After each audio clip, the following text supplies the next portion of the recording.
Hello everyone, welcome to the Raise.dev Hacktoberfest Help Desk. My name is Joe and I'm your host for this show, our second show of the day. We've got another one coming up later.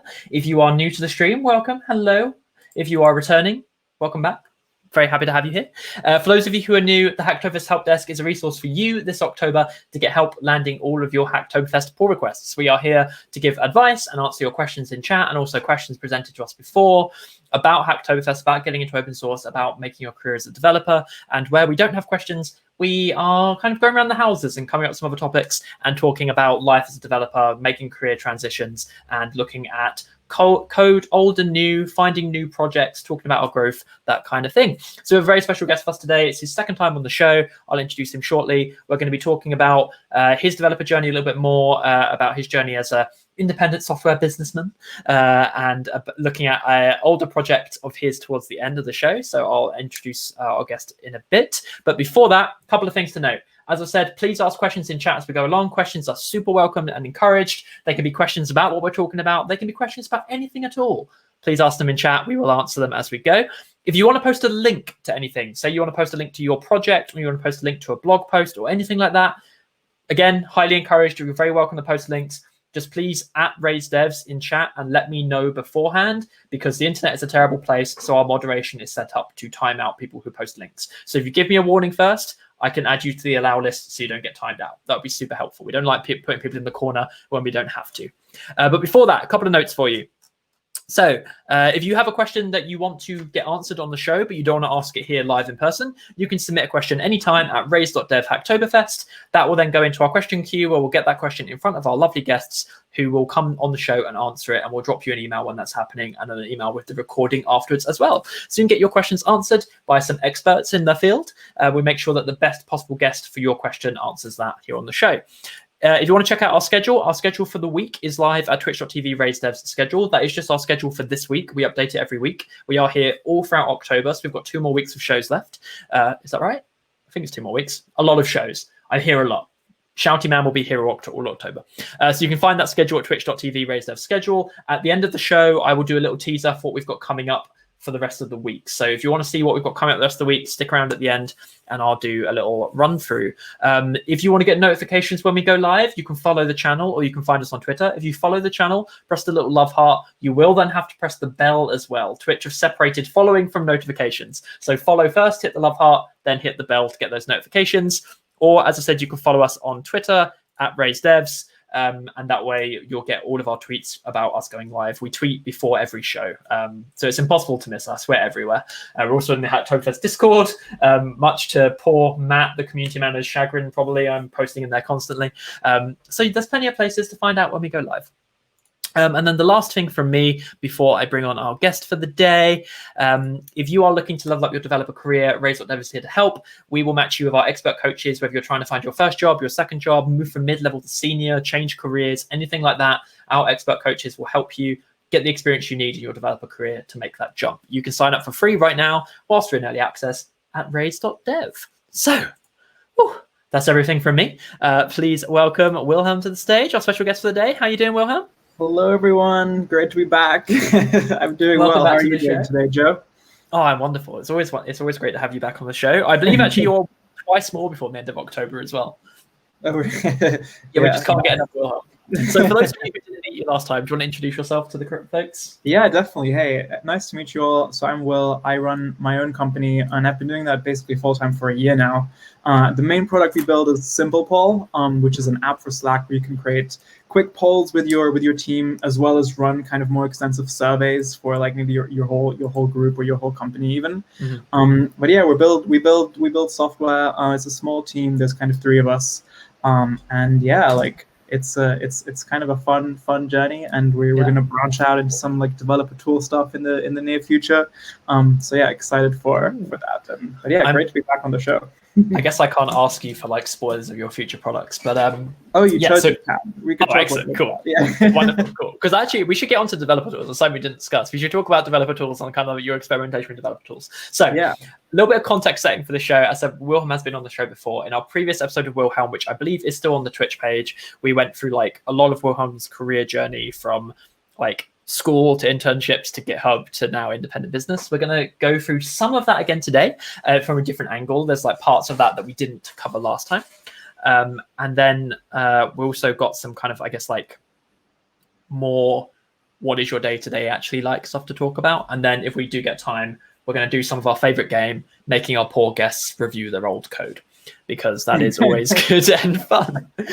So yeah, I guess to start off, as I just kind of mentioned, your kind of like career journey up to where Simple Poll is now was like you developed this app in university, and then you went and got like an internship at some internships, and you worked at GitHub, and you were an engineer. And throughout that, Simple Poll kind of like was growing and growing and slowly like gaining more features until you were able to launch it as a full business. Yeah. Exactly. But one of the things we didn't touch on last time, and that we've asked a couple of guests on that career journey, was like the process of getting your first job and making sure that you are entering the industry at like an economical level that you're happy with, right? So you're in particular, one thing that we get a lot of questions about at Raise.dev, and one thing that a lot of our alumni speak about is like the negotiation process with new jobs. So I don't think we actually really spoke about your interview process before. Do you want to walk us through what it was like with your, like, I guess, like early career tech interviews and like through to securing those jobs and the negotiations that maybe you did, maybe you didn't do, and those kind of things?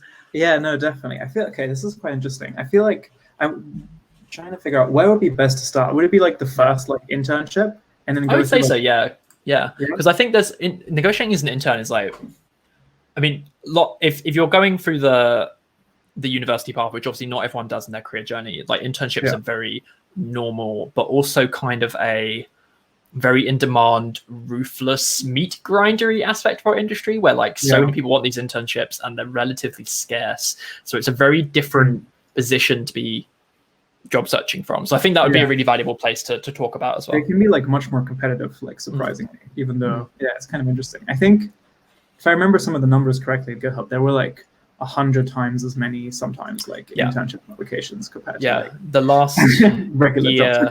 Wild. Yeah, the last year that I interviewed interns at GitHub, we had 90 applications to every available internship position. Right. Which is a lot. Okay, cool. So to start kind of at the beginning, I think for some reason I've always like throughout even school, like even before university, for some reason I was really into all of this careers stuff. So I would like attend all of the like careers fairs and go to like all the talks by like people like visiting like the school, or eventually like I think maybe once a year the school would organize like a career fair, and I would like shop around and try and like talk people into like giving me internships.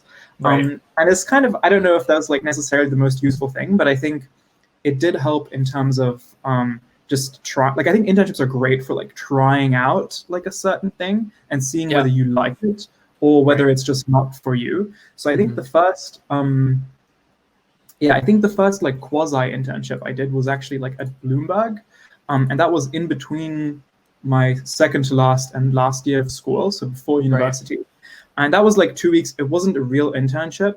It was 2 weeks. You can't really do much in that time. I think like so there were no projects. We were basically shadowing like a department for each day. And it was like a really random selection of departments because it was basically organized by someone who worked there. And I think they were getting their own kid an internship, and then I was somehow in there as well. So there were like two of us. It was like definitely like a nepotism sort of situation, but it also meant it was like quite unstructured. But it was so we would like one day we would shadow like the facilities team and like walk through the building for the whole day, or another time we would chat to the team who would like prepare like the contracts.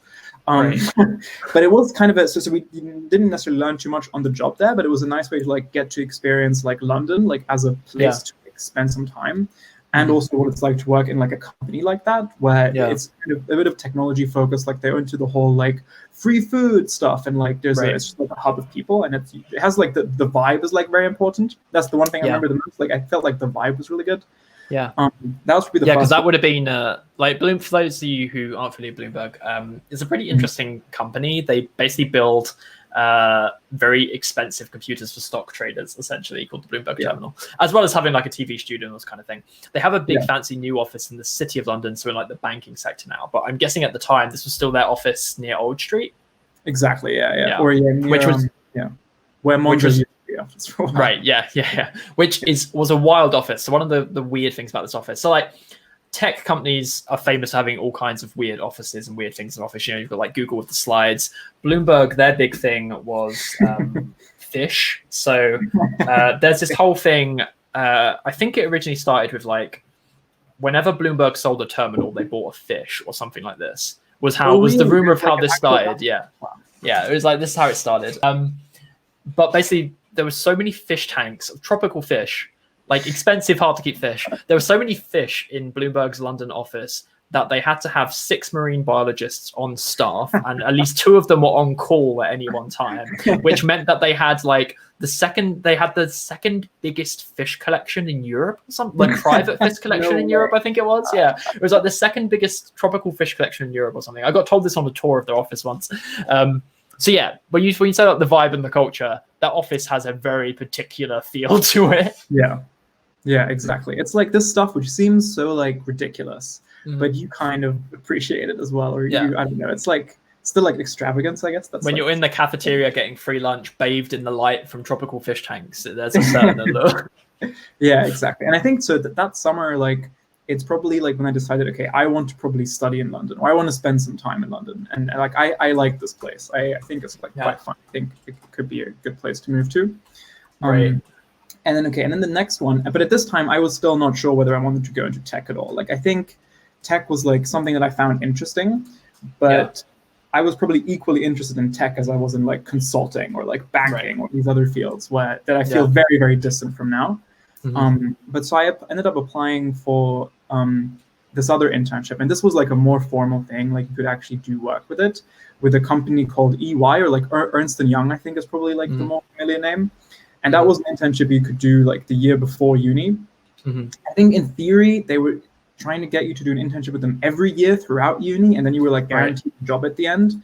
But I was mostly interested in like doing an internship before uni, because usually, I don't know like why this is such a big thing, but a lot of tech companies, I think especially, they want you to do internships like just the summer before you graduate, so they can hire you immediately. And that way they see the most like return on their internship investment. Which was like literally a requirement at GitHub, right? That like you had to. Oh no, sorry, it was slightly different. You had to with GitHub. It was you had to go back to school for 1 year whilst they set up the job for you or something like that. But GitHub, I think it was a little less structured in a lot of ways. So this was quite interesting. So this was like a consulting thing. There was still like a little bit of a tech focus, but it was very like financial services. Like we will help this big bank like implement their new like iPad-based wealth management software and like write them reports about like how to do that. And that was like 3 weeks long.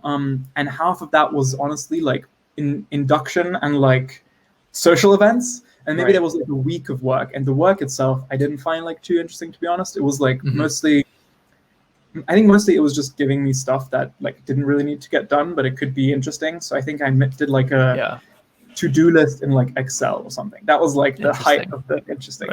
Typical like high school work experience, give them the coffee jobs kind of situation.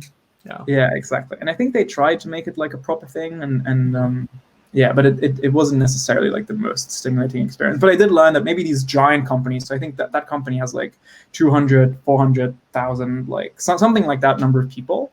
And that's just a really large number of people. And I think that's why I learned that maybe the whole consulting thing isn't necessarily for me. Yeah, which is interesting because like I guess this is we talk a lot on this show about like non-traditional paths into tech, but like the UK computer science university system is very set up for like feeding Accenture and Goldman Sachs. Like when you get to like the traditional end of like tech education in the UK, at least, it's like not at all the companies that like a lot of people look at and aspire to be in when you talk about tech jobs, right? Like not that people not that it's wrong to aspire to be in like Accenture or like going to consulting or whatever, but it is very much like the big four consulting firms and like financial that's what I'm looking for. They're very like, portfolio management. They are everywhere. Like we had like so I didn't do like computer science. I did something that had like a little bit of computing in it, but it was like half business, half computing. Very weird degree in a lot of ways. But we had like coursework that was like set by Credit Suisse, and then if you did well in the coursework, you could like get a job there. Like so that was like kind of weird. Yeah, I remember we used to always have at Nottingham. We used to always have like random Accenture pizza nights. So like weren't organized by like the student club or society. Like it would be with the school where like for some reason Accenture would be buying everyone pizza one night, which is like okay. Sure. And you could get a pizza by giving them like your email address or something. Right. And yeah, I just like going when I went to uni for computer science, I very much had no idea what it was or what my career prospects was. Like I did computer science, I was like, you know, I like computers and I have seen code and want to learn more about it and I don't want to do anything else kind of situation. And so like because of that, my first like year, maybe year and a half, I was like, cool. So my options are either like I go into academia or I go to a consultancy. That seems fine. Those seem like the jobs I've seen. And it wasn't until like I went to hackathons that I realized there are other options. Isn't that interesting, right? It's like the options that seem available to us is like very much like what the people around us seem to be doing or where they seem to be heading. Yeah, and that becomes like the default. And you have to actively like work against that to see like the other available opportunities. Right. It's interesting. Reminds me also, so interviews, right? That was kind of part of the original question. So I think for this like consulting internship, I think so it was like not technical at all. And I think they are set up like in fairly, they're actually doing like a lot of interviews. And I think this is the first time where I seriously came into contact with like imposter syndrome. Interesting. But yeah, so they have like these assessment centers where it's like fairly clear what everyone is going to do. Like they have this, it's very structured, lots of exercises that are very similar. So you have like this group discussion where you're supposed to keep bringing up how smart you are. And then you have this, they give you this like writing task where they give you like a really large amount of stuff that you need to like summarize or like go through. And I remember feeling like I had definitely failed that one. And then when they ultimately like came back to me and were like, oh, you can do the next stage, I was like, oh, they must have forgot about this. So they must have like I must have somehow like slipped through the cracks. Like there's no way I could continue with this. And yeah, I didn't realize for a while that that's basically like imposter syndrome. Yeah, for sure. But yeah, there was like a surprising amount of interviews, a lot of like the behavioral, whatever that word is. Behavioral, like, in a situation where like, you know, you've had to help a teammate, like tell me more about that. Tell us about a time when you had to do X because of Y kind of thing. Yeah, exactly. Which in theory, I think you can prepare for those quite well. The STAR model. If you ever find yourself, this is my, I absolutely love this. Like as an interviewer, I rant and rave about this. So if you ever find yourself in one of these interviews where someone says to you like, tell me about a time when you were in this situation, blah, blah, blah. You want to answer it. What they're looking for is STAR: situation, task, action, response, no result. So the situation is like, tell me about a time when you were blah, blah, blah. So tell them what happened. Then they're looking for the task. So what needed to be done. Looking for the action, which is how you achieve the task. And then they're looking for the result, which is like chance to reflect on like, hey, this is what happened and what I would have done differently. So like that's almost always what they're going for. It's a very well scripted thing. You can Google STAR interviews and find so many guides on doing this. But when you end up in those behavioral interviews, like you can follow that pattern exactly and it works very well. That's awesome. But yeah, that's probably most of what I remember for that interview. Yeah. I also, actually for that one as well, I think I was trying to study up on like how to do interviews back then. And one person said, just like bring all of your prep materials like to the interview and then just spread them out over the table. And then like whenever this person asks you a question, just like find the right piece of prep and then just read it. And I think I did you do that? Yeah, okay. Yeah. Which I don't know. It felt a bit weird, but I actually think now that everything is remote, like you can do that stuff quite well as well, right? I think especially the rustling of papers might give it away. If like you just hear like in the background. Yeah. Like, oh, let me just find. Okay, when I did help the. Okay, there it is. Yeah, I definitely could do it. You'd be able to see like the reflection of my notes on my glasses as I'm like looking through parts. Nice. Yeah. But yeah, that was an interesting experience. Yeah, I wonder if actually maybe the interview process was like more helpful than the actual internship. Yeah, and then I think at some point there was like there were a couple like insight weeks and stuff, which I think maybe this is like a more common thing, or maybe I think actually I don't know if many tech companies offer this, but I know a bunch of the banks and stuff in like London do.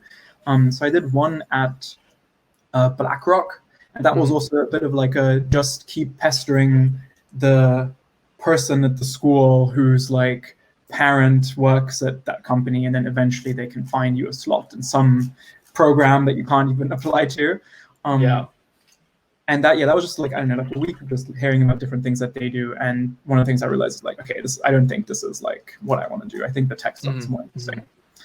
And then I think the first tech internship I did was through this program that existed in the UK called Hack Campus, which was really cool. I remember that. I think it's currently on pause or sort of suspended. But the way it worked, I think, is you could apply, like anyone in Europe could apply to this and say, I want to have an internship as like a software engineer. And the really nice thing about this was it didn't have any requirements around when during your like university time you had to do this. So it wasn't necessarily geared around like the company wants to immediately hire you for a job afterwards, like in the following year. It was focused on the internship. Yeah. The premise was anyone could apply, any kind of student in Europe could apply to this program, and then you'd get matched with like a cool like technology startup in London. They would kind of figure out all the accommodation for you, and then you could go and do that for like, I think like 10 to 12 weeks. And that was really fun. That was like my first proper like slightly paid for like engineering. And this was Amar and Ben Chin? Yeah. And Harry. Yeah. Super cool. Yeah, I guess they are on hiatus because there hasn't been a tweet from their Twitter account since 2018. Right. Yeah, I think it maybe didn't happen in 2019. Yeah, maybe it still happened in 2018. I think I did it in 2016. And it was a lot of fun. So I was at this London-based company called One Fine Stay, which I would describe as like a luxury Airbnb. So you can, it's kind of like getting like an Airbnb, but instead of costing like $50 a night or like $30 a night, it starts at like £300 a night because you're staying in some very fancy building. That's what is renting out. And their stack was also like Django based, learned about like React there, built like an internal tool for them to help like a specific part of the team. That was really fun. I felt like I learned a lot there about like, I didn't realize that was through Hack Campus. I just posted in the chat. I'm sorry, folks, don't go to that link. It turns out Hack Campus's domain has expired, so I'm going to go ahead and say they're very dead. Oh no! But yeah, I didn't realize that was through Hack Campus. That's super cool. Yeah, that's a bummer. Yeah, Hack Campus was really cool. I think that's a great program. I hope it maybe restarts sometime. I'm sure there's some nowadays analog to it. Yeah. I think that's also where I properly learned like the dynamics of like an engineering team for the first time, and like all the different parts that come with that. Like there was like a manager who like really respected and thought he was really great, and then I kind of like try to figure out, why do I like this person as a manager? Like why do I think they're doing a good job? And like how the roles were like kind of distributed in the team, like who was working on what, like how we would prioritize things, like all those things that maybe you don't necessarily learn about in like any kind of curriculum, but that are like so core to like team dynamics. Like, we could build this. It's possible to build this. It's not the top priority. Like it probably won't be for a little bit. Or also like other things like technical debt, right? Like there was this area of the code base that like no one ever wanted to touch because it just works. It's really core, but everyone who built it is no longer works with the company. Like those kinds of problems, like you don't necessarily come across them like outside of like that kind of practical situation, I guess. Yeah, for sure. It's interesting that we're starting to see like, I don't know if curriculum is the right word, but we're starting to see some very structured and formal career development paths for like a lot of disciplines around software development. Like, so for example, like the associate product management role, like APMs are a good example of this, where there's now like courses and from first moment in the company through to getting the role kind of things. But there is very little of that about when it comes to like management and leadership of software teams. We were talking just about, who was it with? Was it with Anand yesterday? I think it was with Anand. We were talking a little bit about how nowadays the kind of the IC track for engineers is a lot more developed because the industry kind of realized that funneling engineers into management as like the only way they could advance made no sense because they're very different set of skills. And I feel like we've come to that realization, but haven't yet addressed that by providing the curriculums around like, actually making your entire career on management. It's still something you have to make a leap into from software engineering or something similar. It's super interesting. It's like there's and it's I think it's so hard as well. I feel like it's really easy to underappreciate the skill set that it that's required to like be a really good manager. Mhm. I think it's like a bit of a meme as well that like a lot of managers in tech are like not very good. I wonder like if that even extends beyond tech. But like, yeah, I think it's just, yeah, as you said, it's such a different set of skills that you need to succeed there. It's like a different job. It's a different career, right? Mhm. But yeah, and I think there's some good resources around like Camille Fournier's book. I think it's called Lara Hogan as well. Yeah, I mean, Laura get Camille Hogan. Fournier's book. God, what's The Camille's Manager's book called? Path, I think it's called. So, yeah. Yeah, Laura Hogan is really great. I think there's some like Stripe Press books as well around like engineering management and that stuff. Sorry, I'm sighing because I can't find a link for Camille Fournier's book that's like their own website instead of Amazon. So sorry, everyone, we have an Amazon link. Big Bezos in our chat. So Camille Fournier is one. Lara Hogan's the other. I'm sorry, I completely interrupted you. You were saying you're recommending other resources, I think. Yeah, no, I think Camille Fournier's book is probably a great place to start. I think there's a Stripe Press book about engineering management, and like the Stripe Press books tend to be really good. But I haven't like read that one, or I don't know, like what, you know, if it's. I'm sure it's good. Yeah, I actually would love to do an episode just on Stripe Press. It's such a fascinating thing to me. This is completely beside the point, folks, but now I'm going to go on about it. Stripe is a checkout provider. That is their business. They provide checkouts. And at some point, they just went, we want to have a bookshop that publishes great books with really nice art. And that's just like a thing they now do. And it's just like, I'm so intrigued. Well. They do, which is a separate business with a separate team. It's completely unrelated to Stripe Press. Which is like, although I feel like they share some stuff. Do you know? I don't. As far as I know, they don't. They're completely different things. Interesting. But I think the way I understood it is like their Stripe's mission is to like increase the GDP of the internet, and they do that by being a payments provider. But also, you know, there's ideas that are worth spreading like more widely that could help increase the GDP of the internet, and Stripe Press helps with that. And their books are beautiful and are by themselves. I mean, obviously it's impossible now in COVID land, but if you ever get a tour of a Stripe office, they'll give you a book. Great. Nice. And I think the magazine, actually, I would totally recommend the Increment magazine as like. I have a copy. One sec. Oh, I have a copy as well. They look beautiful as well. Look at this.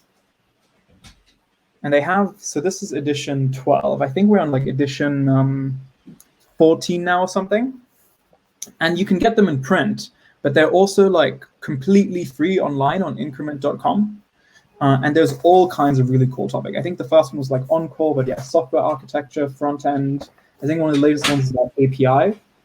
And it's like a regular proper published magazine where it's a collection of a bunch of stories from like articles from a bunch of really like people who really know what they're talking about like subjects that all around software engineering. So I think it's actually a great resource to like dig into like what the industry is talking about. Like I full on ran out of the room to find a copy, and then came back to my desk and saw the most recent copy on my desk right next to me. Nice. Yeah, I don't think magazine does it justice. Like this is a thick boy. Yeah. Like this is 93 pages in this one. This is a book. Like That's awesome. And yeah, they are super nice and super beautiful. The digital edition, for a long time, you could only get the printed edition from like their booths at conferences. They gave them away as swag. But yeah, that subscription, like if you live outside the US, it's not the cheapest subscription because the shipping is almost as much as the book, like the book itself. But they are genuinely good. Like it's different to the press. The press is like an actual, like book publishing. Increment is definitely. There is an element of like, this is a marketing activity about it. So like every edition has one article written by someone at Stripe that is like very much, very much marketing, which is totally fine though, because you get a lot of stuff in it that's like genuinely very good. So like, the last edition was APIs. The other one I've got here is the programming languages one from 2018. Yeah, they are. And just to clarify, it's like all free, right? Like if you look at it online, it's like all the content is completely free. Yeah, for sure. And like the website, one of the things they do really nicely on the Increment site is it's not just like you download a PDF of the magazine. Like it is like its own like experience where the content is made to fit. Like they lay out the current edition on like its own mini site, so it all works in that format. It is really good. Yeah, it's very high quality, I'd say. Yeah. Oh, the APIs edition has an article from Jeff Lawson, CEO of Twilio, in it. It's big authors. So you know how last time we had a brief interlude where there was a selfie of me with Satya Nadella, yeah. I also have a selfie with Jeff Lawson. This is just tech CEOs that Wilhelm has selfies with show? It is now. So when you showed, we noticed in the chat whilst we were having that GitHub conversation last time, and Wilhelm was showing his illicit selfies, that the official GitHub channel started watching. So I'm expecting the official Twilio channel to pop up now and be like, what's yes, please. I was trying to remember when this would have been from. April. Just a reminder for folks who are in chat, you can drop questions in anytime. We are just at the moment, we're just bouncing around madly, but the pretense of this current segment is Wilhelm's experience with like tech interviewing, and we're going to be moving on to some topics of like small independent business leadership in a moment. Well, I want to pick Wilhelm's brains about product development, and actually now that you've spoken about management, I think you've opened yourself up to some pain. Okay. Hit me. Oh yes, I found it. Right. Should I just send it to you? Yeah, drop me wherever works. Let me see if and obviously Twilio was also like in the news recently, right? They just bought Segment, yeah. And also, I don't know if you realized, if you looked at the schedule, today's kind of our accidental Twilio day, so this is very apt. Because we had Layla Porter on this morning. We've got Lizzie Siegel on after you. So this is, you're fitting yourself into the accidental Twilio day very well right now. Oh, that's brilliant. A great selfie. That's much better than your Satya Nadella one. Hang on, I'm bringing this up.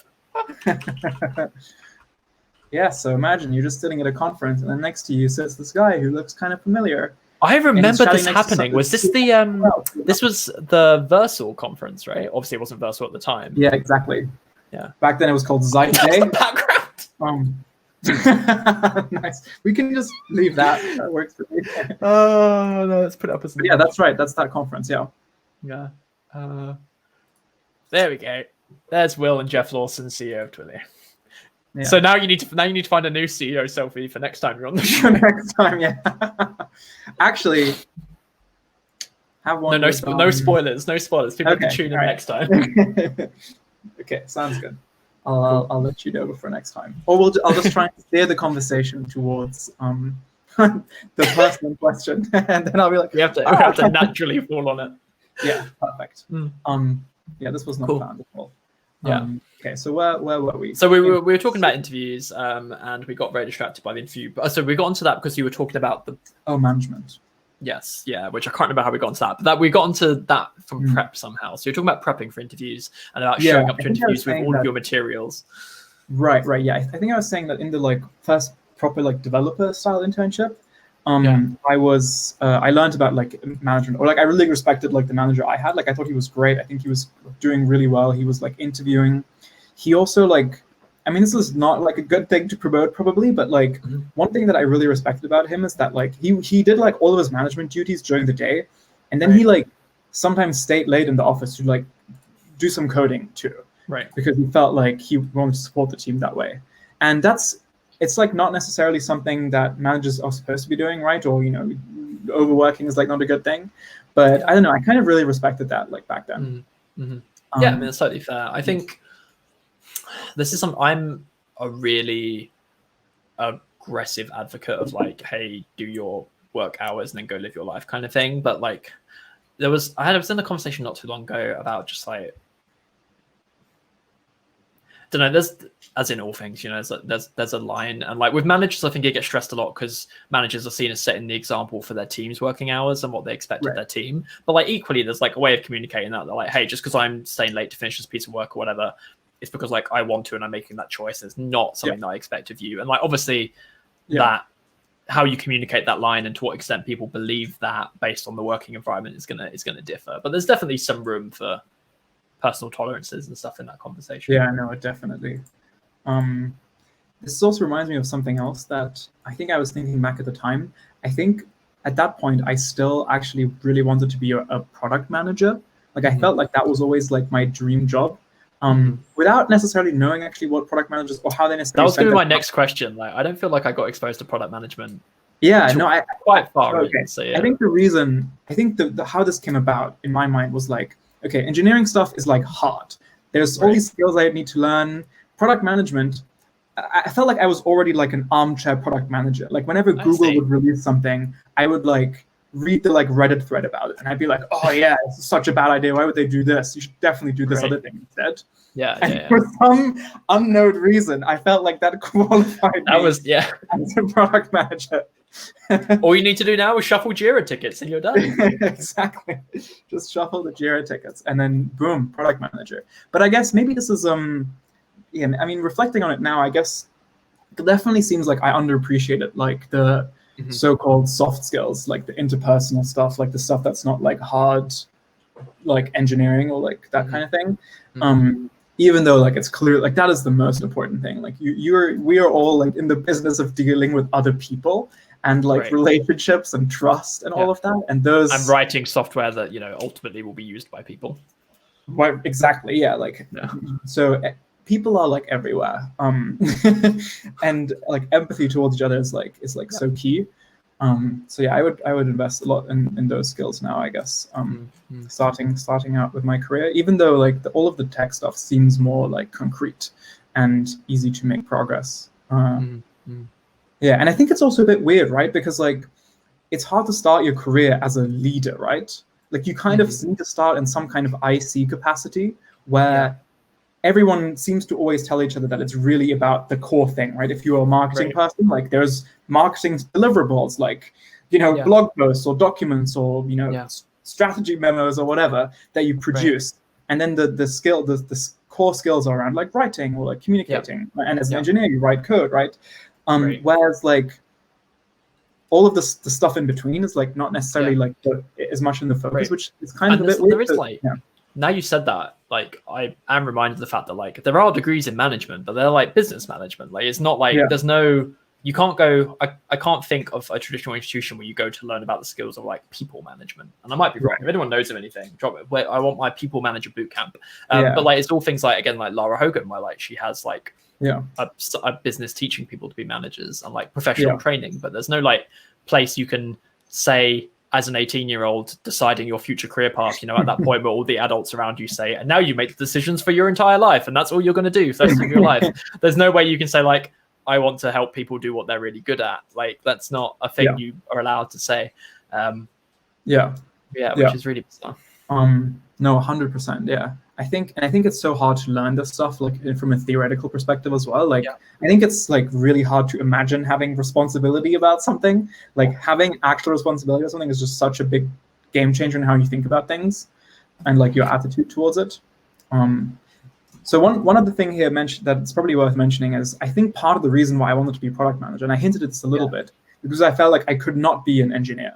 Like I was not good enough. I did not have the math skills. I did not have the interest in like C++. Like it did not seem appealing to me at all. So I felt like I actually could not be, like I would not be good enough to be an engineer.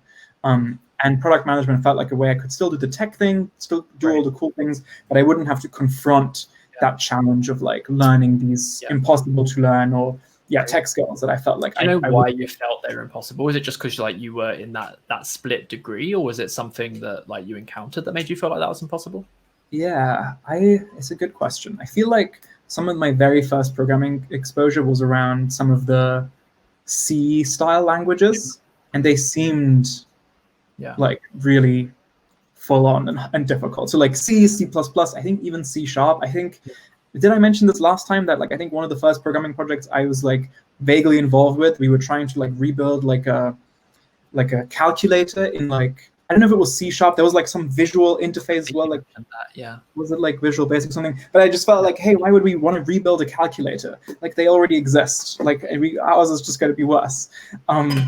And on top of that, it felt like there was so much logic that was needed to make it work. Which, if you think about it, like a calculator needs a bunch of like it's logic in it. Like it makes sense. You need to do all these different things. So maybe it was like part of that. Maybe like I felt like mathematics was like very cultured, and I always felt like there was a limit to like my mathematical thinking. But then actually, like a lot of this changed when I built this project that we'll get onto later, which is that like URL shortener. So the first time I came across one of these frameworks, like Django or Rails, like I feel like that's when it really clicked and where I finally understood, okay, here's how like a website like GitHub or like YouTube could actually work under the hood. I feel like a lot of it, since so much of my initial knowledge was based on PHP, which was like the first web thing I got exposed to, where I really had like actual kind of fun with it and was like building stuff. A lot of it is around like your file structure. Like the website basically mirrors your file structure. So I thought, that's kind of weird. I wonder like if YouTube is just this really big file system and then they upload like little MP4 files in like each of the directions. That's how it would work. And I thought, I guess you could automate that and manage it in a way where it makes sense. Right. But I didn't realize that you could just like the URL wouldn't necessarily have to correspond to like a file or something. So I think that's when I realized, actually maybe I can do like more stuff than I thought. Yeah, this is really interesting. So we had a fascinating conversation with Layla this morning. So Layla's like career path is wild, where like she was originally in retail, then moved to marketing, then went back to uni for graphic design, then decided she didn't want to do that and went into full-time like competitive horse training. And then from there opened a Pilates studio. But the thing that struck me was she described all those different career transitions. And like they were all just like, super easy to do. I'm going to move from this to that, move to this to that. And it was only the one where she decided she was going to start doing development stuff where it's like, when the notion of that being a hard transition first came up and she was like, I can career change. I didn't realize that was possible. But like that struck me at the time where it's like, you've literally just told us about like 4 career changes that were like nothing. You just did them. And now this is the one where you were like, I didn't think that was something I could do. And a big part of it was because of like, she thought you had to have formally studied in it. Whereas like the other things you didn't necessarily have to. So it was interesting that like you had like a similar kind of like, this isn't for me reaction. I think probably even once we started doing like DevRel stuff at GitHub, like I think I was like, could I be an engineer? I feel like it's also a little bit of an elephant in the room that comes up a lot in like these, when you work in like a developer adjacent role, it's like, and no one really wants to say it, but there's a little bit of like that all the time. Sorry? It's like you and them all the time. It's the technical people, the engineers, and you are not. Yeah, exactly. It's like, which I think is kind of weird. Like I feel like most of the discussions, like the level of technical ability, everyone was like on the same page about that stuff. But there was a bit of like a smugness or like a, I don't know how to describe it, but there's a bit of a, I mean, as DevRel people, we get it. Well, I mean, I say we, not to mean you, because you're not in DevRel anymore, but you probably definitely had this. But as DevRel people, you get it all the time. Where it's like, how much do you still code every day? And it's like, right. Why is that relevant to anything? That's interesting.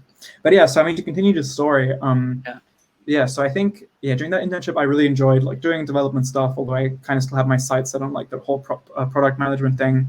And then the next summer was like the real, like this was like the second or the last summer before graduation. So in that year, like all of the internships were like fair game. Right. And you could like apply to like anything. So I ended up applying to that GitHub internship that I ended up doing with you, where you interviewed me, which was a developer relations kind of role. And the other main one I interviewed for was like a Google APM thing, actually.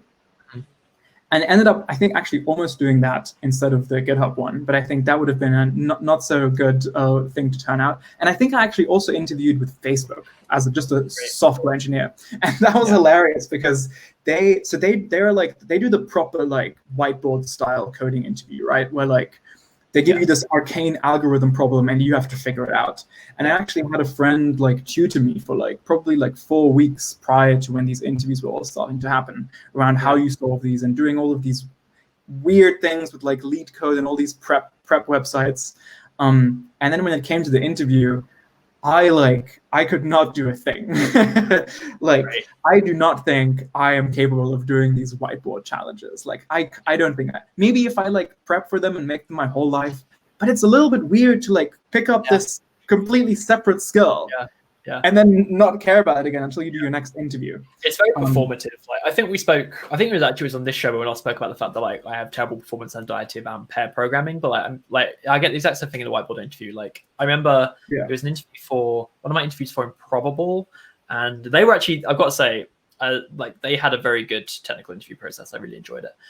But one of the things I because I was doing a DevRel role, they wanted me to do a presentation, and I, for some reason, had decided that I wanted to do a presentation on like my technical area that I was really into, and I wanted to do it on the whiteboard because I was very into lambda calculus at the time and like programming languages in general. But I was like, I'm going to teach these folks lambda calculus. I'm going to do it just by doing lambda calculus on the whiteboard. And like, this is like something that I literally like lived for 4 years of like a degree at this point, and like knew how to derive like the basic types used in programming from lambdas. So like, those of you who don't know, lambda calculus is like it's like to functional programming what assembly language is to the C family of things, I guess you could say. It's like one of the really common things is like, okay, if you've got a programming language which literally just has variable assignment and function application, so you can apply a function, you can apply a variable to a function, that's all you have. How do you from that create the basic types? How do you create numbers and how do you create booleans? So like for numbers, it's really straightforward. Like you're like, okay, so the number 1 is one variable assignment. The number 2 is then assigning that to a second one function application. The number 2 is then 2 function applications. So you just end up with like a big chain. And then booleans is very similar. And so like this was like stuff that like I knew by the back of my hand. Put me in that whiteboard room, could not do it. Like I forgot really basic stuff. And like there's no reason for it. I'd practiced it so much. I had whole notebooks with like all these derivations right now. But it's just that setting and that time was just like, whoa, nope, that's gone. Yeah. It's weird, right? It's like, And then also people who can do interviews the best, as opposed to for sure. And also, like, to call up Facebook in particular, Facebook's actually one of my interview horror stories. Again, it was also an internship, and as Rudy Love has already got, like, I don't know useful programming languages, I only know Haskell. And I told Facebook this. I had applied to Facebook because they had a Haskell team, and I had spoken to the recruiter and said, like, hey, I do Haskell. I would like to do my technical interview in Haskell. And they're like, no problem, we'll get you someone in Haskell. Turn up to the call, and this guy's like, cool, let's write some PHP. And I'm just like,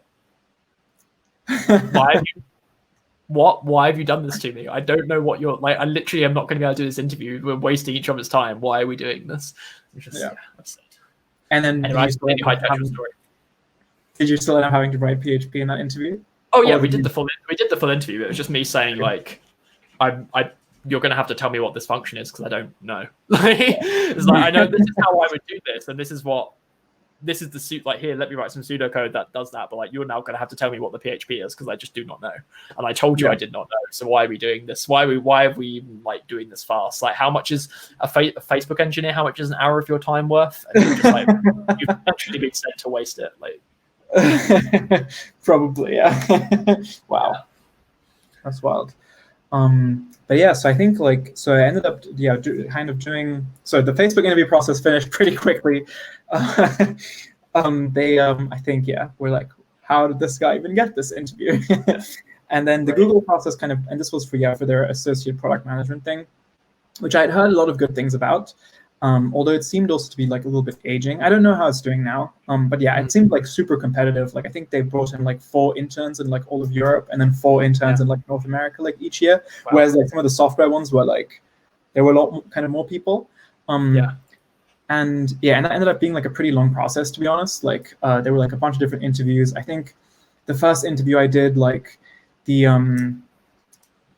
like they weren't convinced like either way, so I had to like do it again.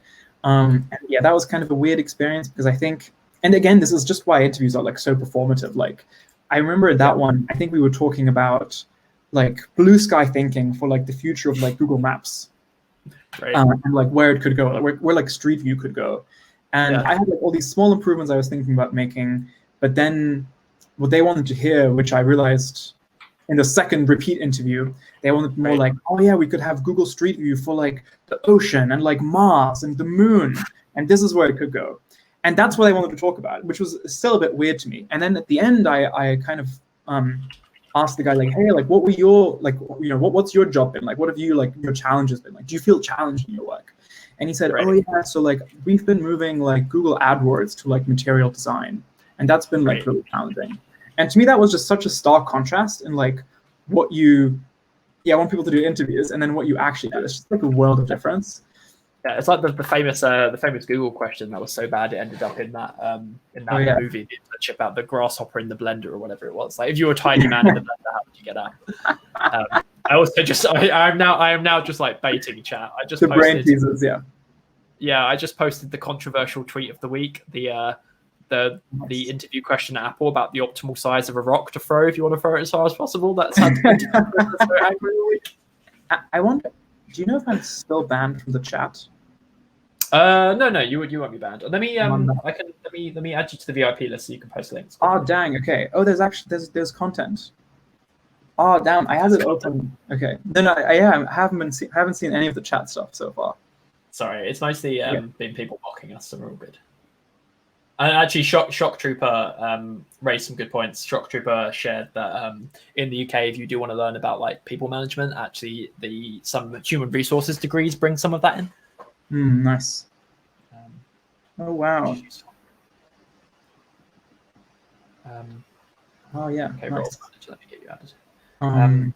But yeah, I think so. I guess we've spoken a lot about interview experiences. So when it came to like securing those first jobs and working out how much you should get paid, that's especially in your first role. There's like several really tricky things about this. Like one, not having any calibration because like I don't know about you, but like for a lot of people of like our generation, they're often the first person doing a software job in their family. So like they don't have anything to compare to. There's not data is now slowly become more open about salaries, but like the levels.fyi didn't exist like forever, right? And then also you're in that position of like I'm just fresh out of uni or I'm still in uni, and so I don't really have any power in the situation. Like how did you approach getting the bag in your first interviews? Yeah. Okay, so I think this brings us kind of to basically GitHub time, right? Yeah. Which started with like the GitHub internship, right? So that was kind of my starting point. And GitHub treats interns really, really well. It's like all the Bay Area like salaries, so it's like tends to be quite high. You just see something shocking.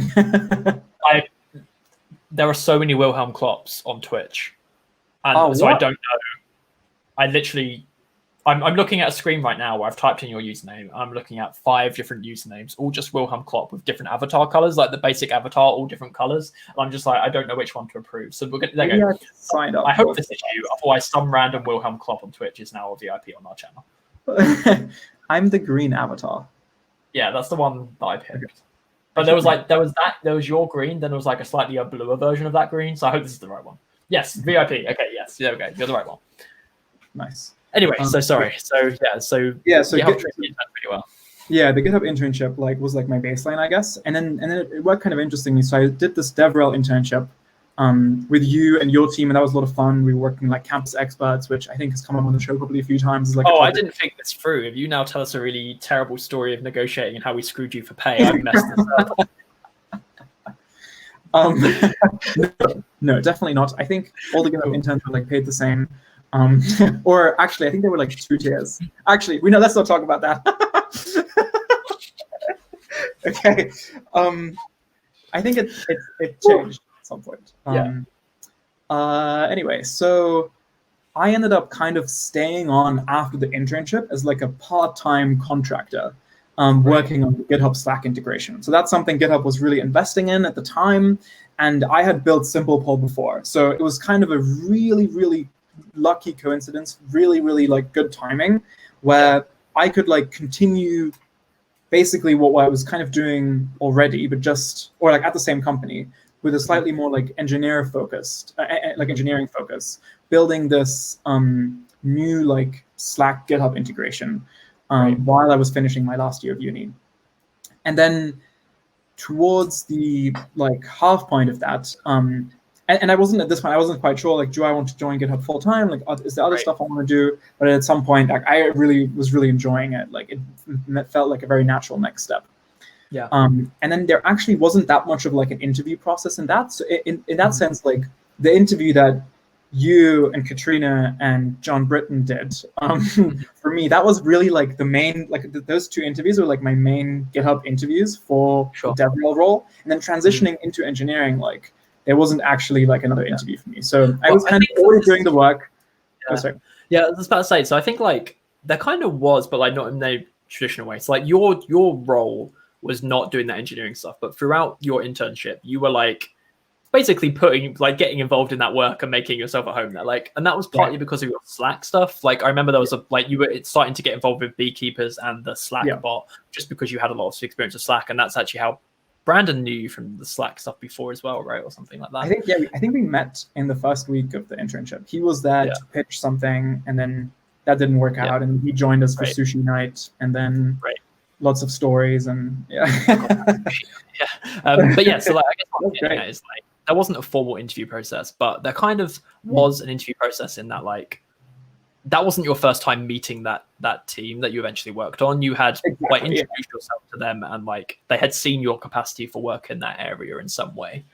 Oh, 100%. Yeah, it was like, let's build this Slack integration, and like I created the repo for it, and then started like writing the code for it, and then we had like this repo with this integration, and then it made sense for me to continue on that. And then there was like the relevant headcount and stuff was there, and all of that. And yeah, so I guess like working together was like the long interview, but then at some point there was like a job offer, right? And that had like a number on it. And the main advantage I had, and I think levels.fyi was slowly starting to be a thing. I think the Stack Overflow salary calculator is also like a helpful resource for this stuff to get like a rough number of like your area, like your experience, like full stack or like iOS or backend, all that stuff. For folks who don't know what we're talking about, I'm posting the links in chat. So they're just both for a given role at a given company, what's the salary range for different levels and stuff. Levels FYI is heavily calibrated. It's basically for the FANG and FANG-esque companies. It now has a wider range, but there's nowhere near the amount of data on it. Wow, it's an incredible range now. Holy shit. And it's very US-centric as well. It's very US-centric. And all these are very US-centric. Unfortunately, there's no column in this which equates for like, is a can you go poor from breaking your leg checkbox. But yes. So I remember I think in terms of salary, so I ended up getting this offer which had like a bunch of numbers in it, and there was like there's a lot of different components, it felt like. And the one and I think actually prior to even getting this offer, I was trying to push for like being like a certain level. So like more established companies will have like different like engineering levels, and the compensation tends to be like tied to that in some ways. There'll be a range that you can fall somewhere in for each level. Or if you negotiate really well, as maybe Joe will tell us about one day, you can even be very far outside the range. I've been called out. But that was a geographic banding. So I guess this kind of gets into a thing that's very appropriate nowadays. It's like, as well as the levels, companies that do have many offices in different countries or do remote will also have geographic banding, which is supposedly based on the cost of living in different places. So like, you usually see this as like, hey, Bay Area salaries will be like 30% higher than some other town salaries. But as is always the case, like they don't necessarily always actually know the cost of living in places. My favorite example is a lot of, I think it's on GitLab's salary calculator, actually. GitLab's one is open, you can go look at it. But like, they do things like, they think Brighton is like a quaint rural British town and that the cost of living is very low. Whereas like anyone who is from the UK will know that like Brighton is basically as expensive as London because it's where all the rich people that commute into London live. Like, it's a seaside town. It's like if you live in Brighton, they'll pay you like you live in the country, but like it's as expensive as London, basically. So these salary calculators are always broken in some way or another. It's always like it's a hard problem. But so I think even before like getting this first offer, I was trying to make the case that I like am one level above like this other level that I knew existed, which would have been like the default level at. And I think the one main thing I learned from that, and obviously like the counter argument from the other side is like, oh, actually, I think what would be better is like if we level you lower and then we promote you like very quickly or like something like that. All the time. But I feel like it's like an easy promise to make, and then it's not necessarily like a priority anymore. Like once you join, despite everyone have everyone's best intentions, right? Like no one is trying to like screw you over or like anything like that. It's like everyone has the best intentions, but I feel like the one thing that I learned from that is like sticking by like the existing frameworks that work already and trying to make a case for how you already are like a certain level, like in the existing framework that exists in the company, like that can be quite helpful in just getting like that higher stuff. Especially if they are well developed, they will have a list of actual requirements against like per level, which makes it really easy for you to like actually show like, hey, I have or I'm doing these things. We actually spoke about this yesterday with Anand in the IC track again, where like I remember seeing one leveling chart where like it related the levels in terms of it had like a nice metaphor for rope, whereas like a junior engineer, you are familiar with rope. A piece of string. So a mid-level engineer, you know how to tie a knot. A senior engineer, like you know how to make rope. A principal engineer, you invented nylon, like that kind of grading. And then it broke down to like what that meant in terms of like your responsibilities, what you produce, like that kind of stuff. And like when you've got that kind of structure, and like a lot of companies, especially early stage companies, won't have this kind of structure, which makes this very hard. But it is like a checklist where you can say and prove like, hey, I've got these things, I deserve to be in this band. Nice. I just found a link. Oh, nice. I don't think it's the official one, but yeah.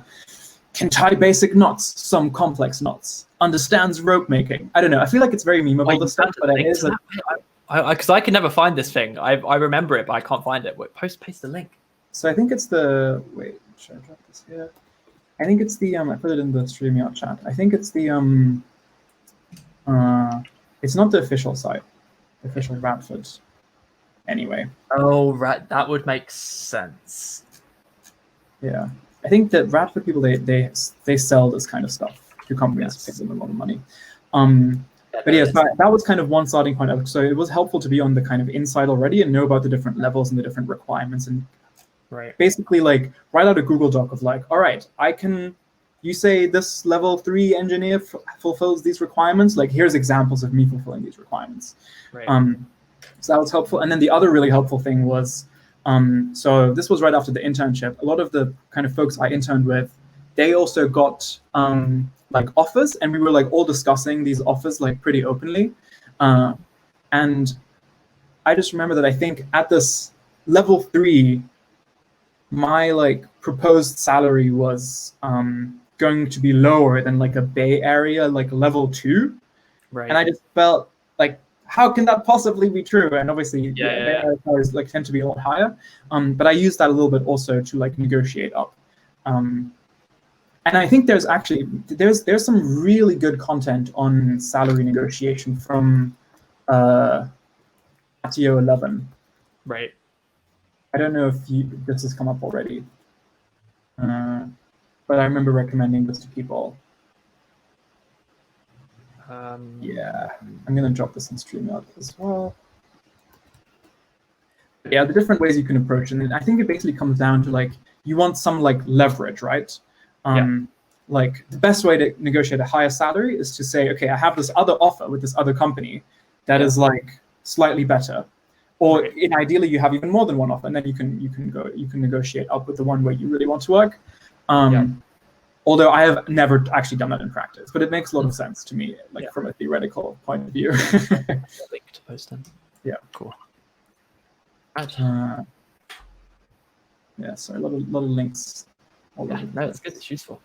Also, on that note, this is such a funny coincidence. I just saw a tweet from yesterday.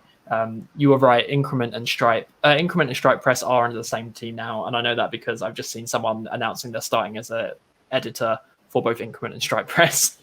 Oh, nice. Yeah. That's awesome. Cool. So we've gone around the houses into lots of different topics. Shall we spend some time jumping into your old code? Let's do it. Yeah. Okay. Cool. So do we have like 20 minutes? Is that kind of the time frame? Yeah, we've got about 20 minutes. Is that okay? Yeah, I think so. Perfect. Cool. Okay. Let me go share my screen. Cool. We love some old code. It's our favorite segment. So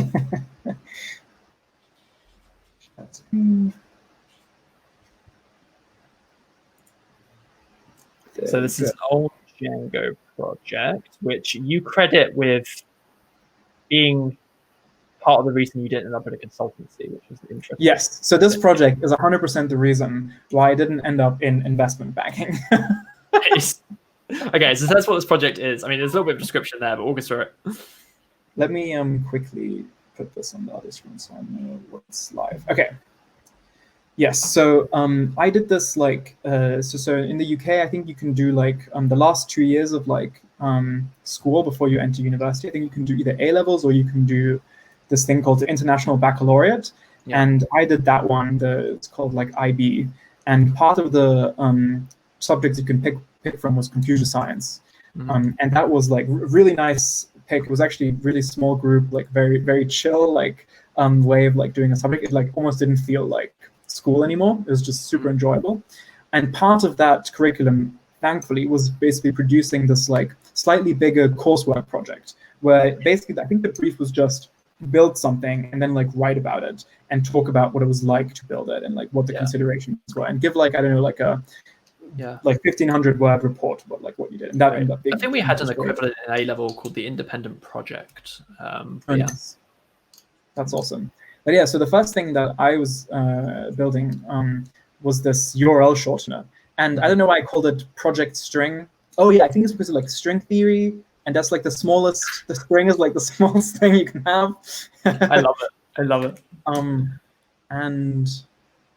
And it actually, it is still live. It runs on Heroku. The Heroku app like had crashed previously. I restarted it yesterday. And I don't think it works anymore. And I don't actually know how you can. Yeah, so if I type in like a new link here, like google.com, and we can't see that tab. Is that on? Did you share just a tab? Oh wait. Ah crap, sorry. It's all good. Let me do this one. Okay. There sorry. Okay, so yeah, here this is the site. I think Pulio, it comes from like a pulley in like Esperanto. Interesting. And I think it's about like leverage or something. I don't know. And I have this beautiful Bootstrap landing page where I have a bunch of stock pictures and promise upcoming features that are going to be available soon, which have been in available soon state since 2013. Right. I just failed the reCAPTCHA, so your reCAPTCHA is mean. Nice. And yeah, it doesn't actually work anymore. I don't know why. I think that it does like a check of whether this is like an actual real accessible URL. And for some reason, that part's not working anymore. Right. But I think previously shortened link should still work. I don't know what like the contact button does. Oh, nice. It goes to my blog. That's cool. That's awesome. Okay, but yes, let's look at the code. Changing the screen share again? Yeah. There we go. Okay. So yeah, and there's a completely new type of URL shortener. I think, so this is a Django project. I think I started out just wanting to deploy something on Heroku. Like Heroku as an idea, like seemed really cool to me. And then I was looking at like, how would you deploy like a Python app on Heroku? And I wasn't quite sure how like Python could work for like the web. I was like, wait, so do you like print a string and that shows up somewhere? Or like, how the hell does it all fit together? And then Django, which Heroku told me to like learn, was like the big framework that like put it all together. So I think I would definitely credit Django quite a lot for me ending up in like software development. So for folks who haven't heard of Django, which actually looking at the crowd, I believe everyone might be, but just in case they're not, what as a framework, like what are some of the qualities of Django that like separate it from other like web frameworks? Yeah, so I think so Django is like a web framework. So basically, if you write if you're already familiar with Python, it makes it really straightforward to like build websites that work dynamically. And by dynamic, I guess it means like you can have users like enter data, and then Django can store that data with the help of a database, and then they can later retrieve that data. And it's all like fairly like streamlined and straightforward. And there's like a lot of things that you might otherwise have to write yourself if you're working with like say just Python or just like a programming language. It comes with all of that included. So it might mean things like authentication or like session management or cookie management or speaking to the database, which I think Django is the way Django speaks to the database. That's like one of the best things about Django that I think even Rails isn't as good as Django in that case. I think one of the things that I hear a lot about Django is that it has like some pre-built ready to go admin backend that's like Yep. I wonder if that's live. I wonder if. I'm sorry. That'd be interesting. Is it? Oh yeah, no, we don't have an admin. Okay. For this one, sadly. I don't think it's necessary. But okay, cool. So it's a yeah, Django. so Django is really cool. Yeah. Okay, so I think, and then it gives you this like pre-built file structure where it like does things. And I think most of the things will be in this, in some files in this directory here. And yeah, actually, this reminds me of one of the first lessons that I think I've learned now, where I would do this differently, which I think that's kind of like a part of the theme for this section of the show, right? It absolutely is. I think you'll do differently now, because like this was, for context, like, so if you did this last 2 years before you went to university, you were like 16, 17? Yeah, exactly. Yeah. Yes. Yeah, 17, maybe I just turned 18. Right. So you've had like a lot of software engineering learning and career since you wrote this. So like the little things you know now, which maybe would have influenced your practice. Yeah. So I think one of the first ones actually is that I wasn't quite sure how like open source worked, or like how GitHub repositories worked.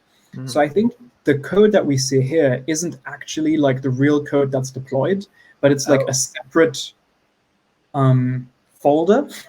Right. And I thought the way it worked is you have like 2 different ones, and then occasionally you'd like sync them together, or like you would sync the one that's deployed like to the GitHub one.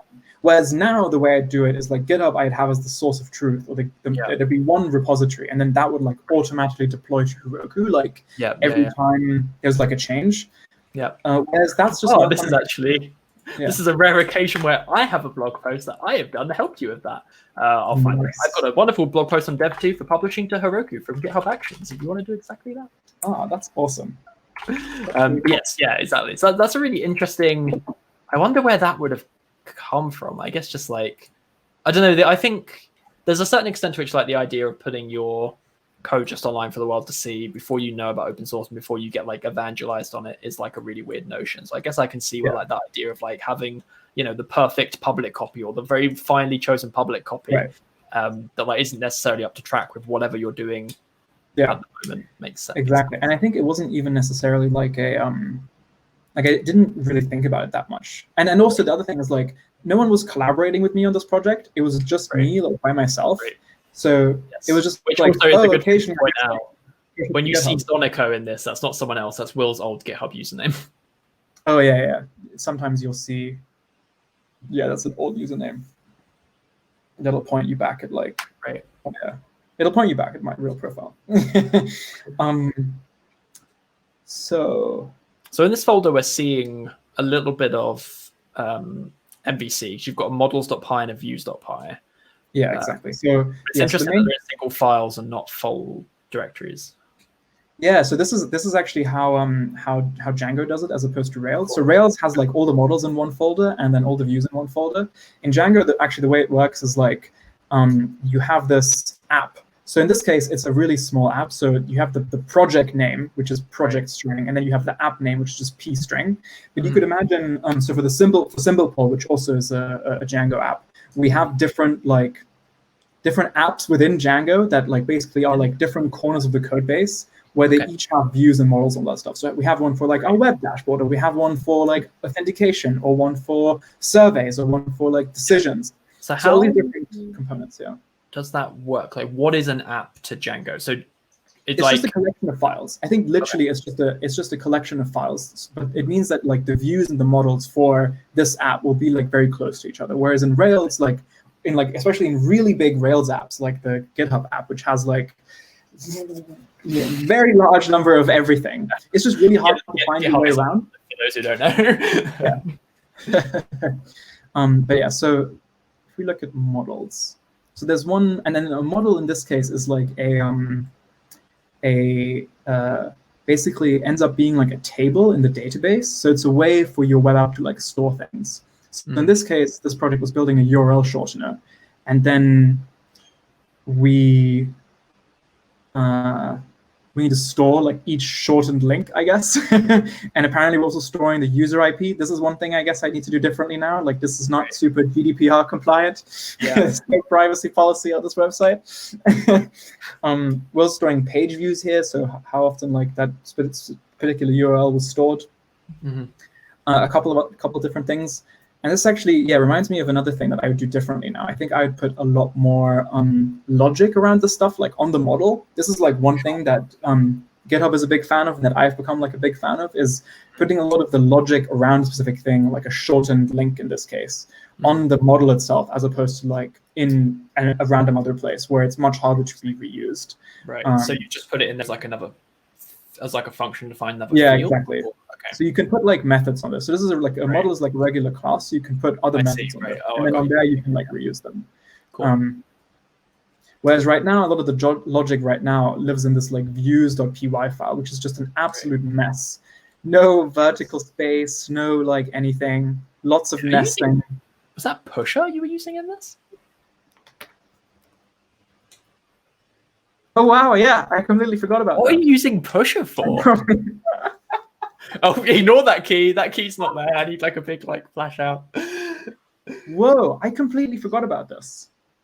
Okay, so clearly, I think this was towards the later stages of the project, where I was just looking at like how to like make it more interesting. I think I was probably using that so like the page view counter on each page would like update. Yeah. So again, for those who don't know, Pusher is like an API for real-time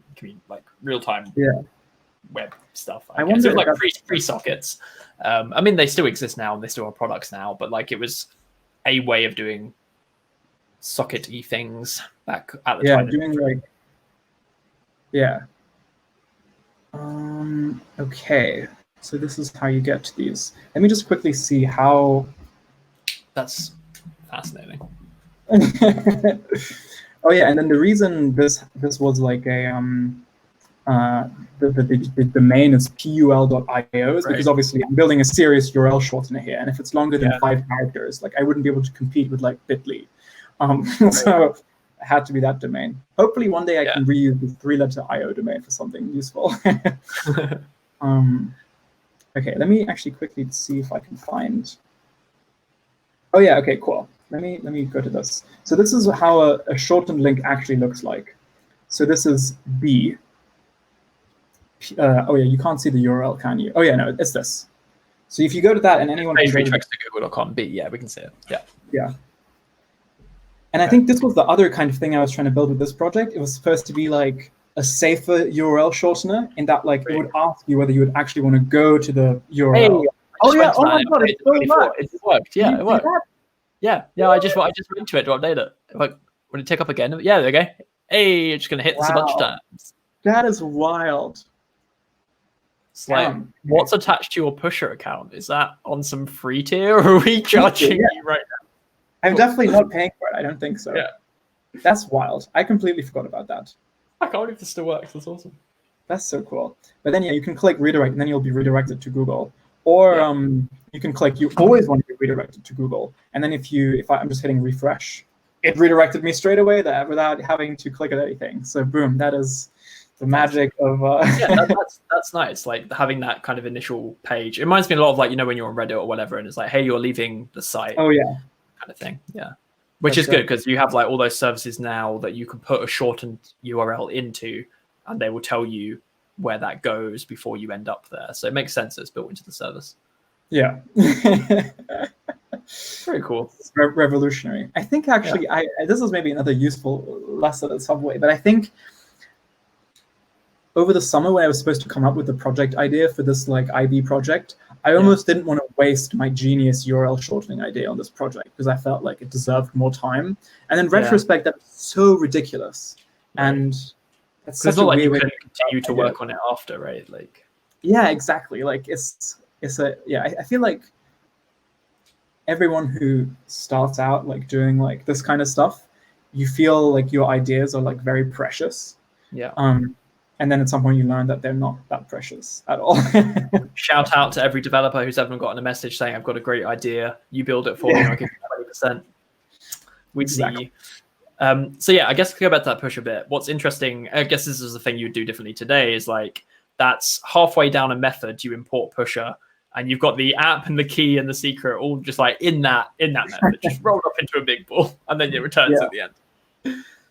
Oh, it looks so like every time you're doing that, you're like importing pusher and going through the key dance and everything, like every single time the page is loaded. Right. Ideally, you would do this once for like Right. the app at the top, and then it does it each time. Yeah, no, that's right. I think there's also like a lot of weird comments here. Like maybe this was just to help myself. Like I don't know why it says my code starts here when the whole file is just my code. I think that some of these notes are cool though. There was a note up there that said like that had like a bracket that was like a particular thing came from the Django tutorial, and I like the idea of like writing where you got that from. Yeah. I feel like people should do that with code they copy from Stack Overflow, where they post the stack answer. Nice. Yeah, that makes sense. This is so interesting.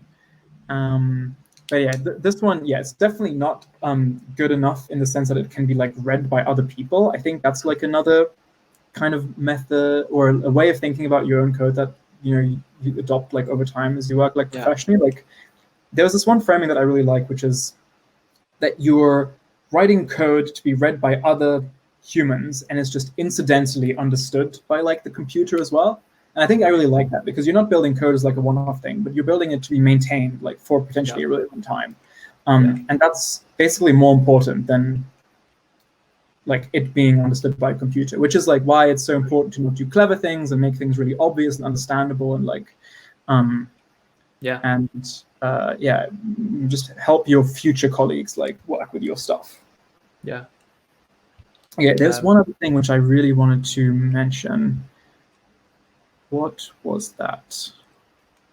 Okay, I remember now. So the other thing that was like a bit ridiculous with this. So the way the URL shortening works, for some reason, I actually wanted it to work in a way where the primary key of the like link shortened record in the database was like exactly a match to like the code that like your link refers to. Okay. That doesn't make any sense, but it'll make more sense in a second. Which is I came up with this custom like alphabet, which is like all the characters that the shortened link can be. Okay. So which is why like the first one is pul.io like /b, which is like one of the first characters. Maybe the first one would be just dash. But like in the alphabet, and the main underlying concern I had was that I wouldn't be able to look up a database record based on this like short code that was produced. So you can imagine like B15F or whatever, which is like a bit.ly link. I thought that you would have to basically convert that to a number, which would then be the primary key in the database, just so that you can look it up really quickly. So I was really worried about the performance of the lookup, whereas like, which doesn't matter at all for like this scale, but even at like a ridiculously large scale, like as long as there's like an index in that database column, you can always look up like any record like that, like quite easily without really any performance overhead, and you don't need to do this weird conversion to the primary key. But again, it's like one of those real world things that you can't really reason about unless you have like a little bit of experience with it. I mean, the fact that you had that concern at all at like that age and that stage of your development career alone, I think is interesting and impressive. Well, I feel like it's like maybe it's a symptom of like wanting to make things a bit like too clever early on, or be like too easy like another way, and you don't want to go down that path. I definitely think like a lot of engineers over optimize for like performance early on, but it's I don't know, it's hard to give generic advice there because sometimes that's like actually quite a useful thing, I think. I should think about that. Oh no, sorry, go ahead. No, don't worry. It was completely irrelevant. No, I was just thinking like I wonder like what could have helped with like my thinking back then. And I think actually like just someone who's kind of experienced as a software engineer, having like someone to speak to about this stuff would have been helpful. So is this something I should concern myself with? And they can give me a very definitive answer there. And in some ways, that's kind of what the like raise.dev like coaches help you with too, right? Sure.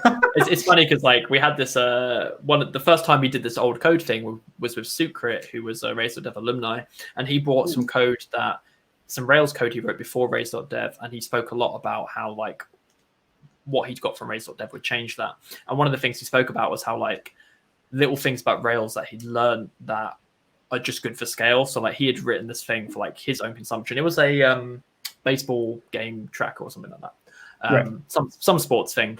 I don't know sports soonest. And it was like written just for him. And then he was just saying like, oh, like with John, I learned about Redis and like making sure that these type requests get queued in this way and that way. And like they're like scale things I never thought about on my own. So yeah, it's exactly the sort of thing that like you don't necessarily get taught it anywhere. Like when you follow tutorials, they very rarely give you tips on like, you know, getting things set up for 100,000 views, because that's not what you should be learning at that point. And you learn that when you go work on a production app that has that many views. But working with an engineer who's been for that experience is really the only place to get that knowledge. Just to answer a question from chat about my Heroku blog post. What's the benefit of using a GitHub action for continuous deployment to Heroku rather than Heroku's integrated in automatic deploys functionality? Honestly, that is a very good question. And the only way I can answer that question is Heroku asked me to write that blog post and paid me to write it. And so they must have a reason for it. But I think it's mostly that they were worried about GitHub Actions stealing their market share. So I couldn't tell you.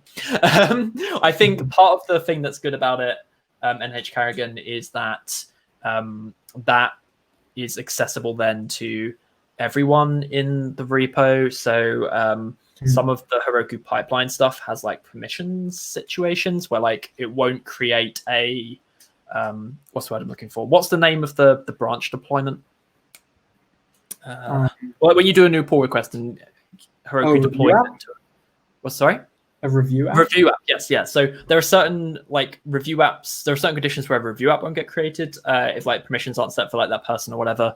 And so like it's kind of into like the infrastructure as code setup where like when your config for your deployment is, you know, visible to everyone in the YAML and is visible in the repo, like people who contribute to your repo who don't have access to your Heroku dashboard, for example, can see failure modes and that kind of thing. And I think that would be the biggest reason. I don't know to what extent the Heroku's integrated automatic deploys uses the checks page, but I don't, at the time I wrote that, I don't think it did use the checks page a lot. So GitHub Actions would give random visitors to your repo a lot more visibility into what's happening than the Heroku deploys would. Definitely. This is actually kind of interesting. There's an internal tool that we've been wanting to build around this, which helps you, which like would work or sit on top of GitHub Actions and deploy to Heroku, but also like let you promote from like your staging app to your production app, like within the GitHub UI, like within like a GitHub comment or with like a special like fake / command where you could be like /promote or something. I think that would be really fun. That's something. I mean, that's a really trivial GitHub action, right? Like you just look for that / command. Actually, this is Brian Douglas, who came on the show, who's a developer advocate at GitHub, showed us some of his GitHub Actions for his Hacktoberfest projects, and he built like / commands with GitHub Actions to like have people assign themselves to issues and whatever for Hacktoberfest. But yeah, you could really trivially take that Heroku action, that blog post, use the inbuilt GitHub API to listen for / commands, and then just change like, you know, instead of deploying from your main branch, it deploys from dev to main. You could very easily trivially put that. Yeah. Nice. Cool. Is there anything else in this code you want to show us before we wrap up? Yeah, I don't think there's too many other like interesting things. I think we basically looked at most of the files that have any code in it. I think for this one, I was running some kind of test to see like how. It's funny, like looking back at this now, there's so many things where I'm like worried about scale. Like I chose Heroku because I could scale up the number of dynos I had. I chose this database URL shortening alphabet because that way, like, the lookups could be like super fast. This is such a fascinating insight into the mind of 16-year-old Wilhelm. And I tested up to 10 million links in this like alphabet to see how far it could go. Yeah. Like, just having tests of that size and caliber is impressive in a personal project. Super cool. It's interesting. Yeah. But I think this is good. Maybe we have some other things. Oh yeah, I think this will probably can expect to see a revived poll.io as the next simple poll product. Oh, I see more pusher here. Okay. More pusher, more API keys, beautiful coded loops and inline JavaScript. Oh wow, yeah. I think now I would probably adopt like a content security policy thing to prevent like some security problems. Wow, this is so interesting. So much, memories. Can we see a revival of this app? Well, any links that have been shortened in the past still work. So, we might have some active users actually. But no, I think maybe at some point in the future, I'll repurpose this three-lettered.io domain to do something else. It's actually a really good domain. It's a short domain. Yeah. Awesome. Has that one thing going for it. Nice. Yeah. Cool. Well, thank you so much for showing us that and for talking about some old Django. And thank you for talking to us about a little bit more about your career journey. We didn't get onto the product stuff I wanted to get onto, but I guess that gives us something for when you next join us, which will be, sorry, now I'm just randomly clicking on calendar slots, which is next Wednesday, the 21st. Is when you join us for the 10:30 UTC, 12:30, 11:30 your time. So Wilhelm will be back next Wednesday. Nice. And you can find, in the meantime, you can find him at this in all places, I believe. That's it. So, awesome. Thank you so much. Yeah, thank you so much for having me again, and thanks, chat, for being so engaged. Oh, the great Shy says, I like that you're coordinate your wardrobe. It's just grey is easy. I came onto the show wearing an interesting shirt yesterday and didn't realize until I got on the show that it had green in it and that my canal was showing through my shirt. So I'm just like, anyway, I will shuffle you backstage to the outro. Thank you so much. See you later.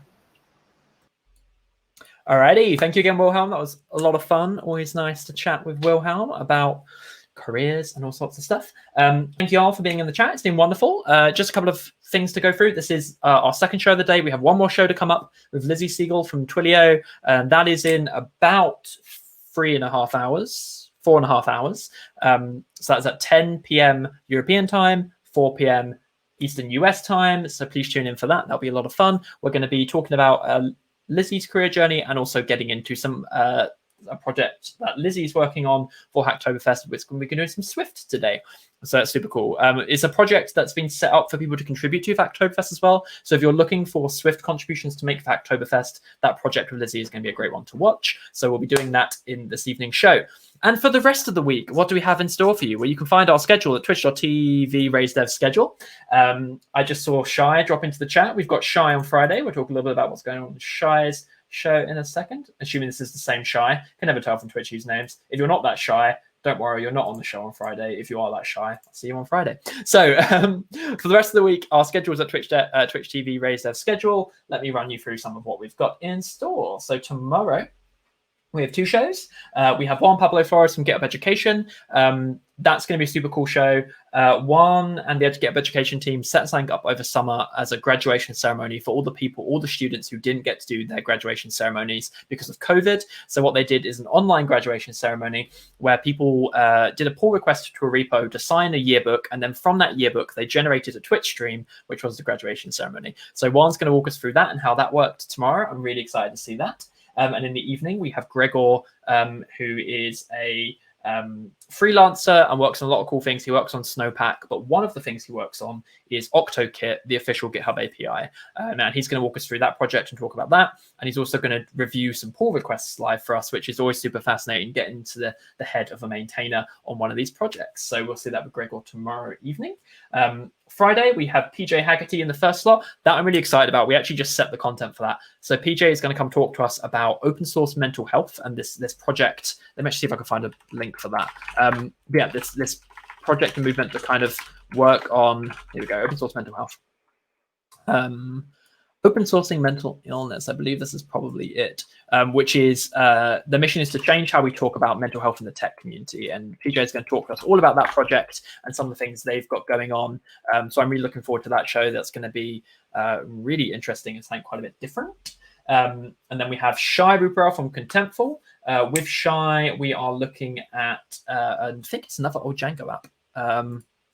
And it's a Contemptful app. So we'll be doing another old code review there. And then in the evening on Friday, we have Frida Casas, Flask app. Great. The other Python framework. Thank you, Shy. And thank you for confirming you are indeed the true Shy.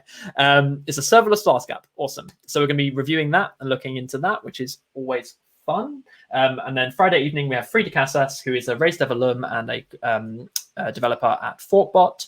And we're going to be doing talking about Frida's career and her time at Raise.dev and her time at Fortbot. And then also we're going to be doing what we call Issue Safari, where we go and look at what projects are out there, what you can contribute to, and some of the issues available for you to contribute to. But we're going to be looking at the Ruby for Good family of projects, or Rails for Good, one of the two. I can't remember which one, which is a collection of Ruby projects that are for good. They're Ruby things that are making the world better. And apparently they have some really interesting projects going and some really great issues at the moment. So Frida's going to take us through those. So if you're looking for contributions, that's going to be a really fantastic show to tune into. So that's all of our shows for this week. They're up on the schedule. Over the weekend, we'll put up the shows for next week. We still have 2 full weeks of shows to come. So as I said, you will be next live in about 4.5 hours. And the final thing from me in the meantime, if you want to level up your developer career, whether it's getting your first developer job, doing a career change, negotiating your next salary, all those good things we spoke about with Wilhelm, here at Race.dev, we have expert coaches who can help you get the experience you need to make that jump. Whilst you're in early access, it is completely free, so you can sign up today to have a kickoff call with one of our coaches, and then they'll work with you on your career goals. One thing to note, if you sign up, you will see a message about a waitlist. This is a genuine waitlist because we have a lot of people signing up, and you will be matched and have a real call with a real coach. And so there's only so many hours in the day. So it is taking us a little bit of time to match people with coaches, but I'm adding this in because we've had lots of people message me here on the Twitch chat saying like, oh no, I got this message, I missed the opportunity. That's not the case at all. It's just letting you know that there'll be a little bit of a wait before you get matched with the coach. So do not panic. It is still fine. Everything is okay. We'll get you matched. It'll be great. So you can go to race.dev for all that info. The other thing I had to mention, it's completely flown out of my brain now. It's just gone. Oh, yes. If you want notifications when we go live, we do go live 3 times a day. So there's a lot to keep track of. You can follow us, hit the love heart, and then hit the bell. You have to, the love heart does the follow, and then you need to hit the bell to get the notifications. It's very annoying. It's 2 separate things. So you can follow us on Twitch. Always appreciated. You can also find us as Raised Devs on Twitter, where we tweet before every show, an hour before every show, and we tweet when we go live. So that's another great way to get notifications. If you're in the Hacktoberfest Discord, you also see me post 1 million times a day in the bright yellow as well. So that's finally everything from me. Thank you all for being here. Thank you for hanging out. If you join us for the next show, I will see you then, and look forward to hanging out with you in chat then. Otherwise, I hope we see you sometime soon. Enjoy the rest of your day and have a good one. Farewell.